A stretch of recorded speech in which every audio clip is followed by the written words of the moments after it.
Ci sono cose in un silenzio che non mi aspettavo mai.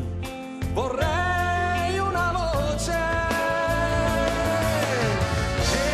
ed improvvisamente ti accorgi che il silenzio ha il volto delle cose che hai.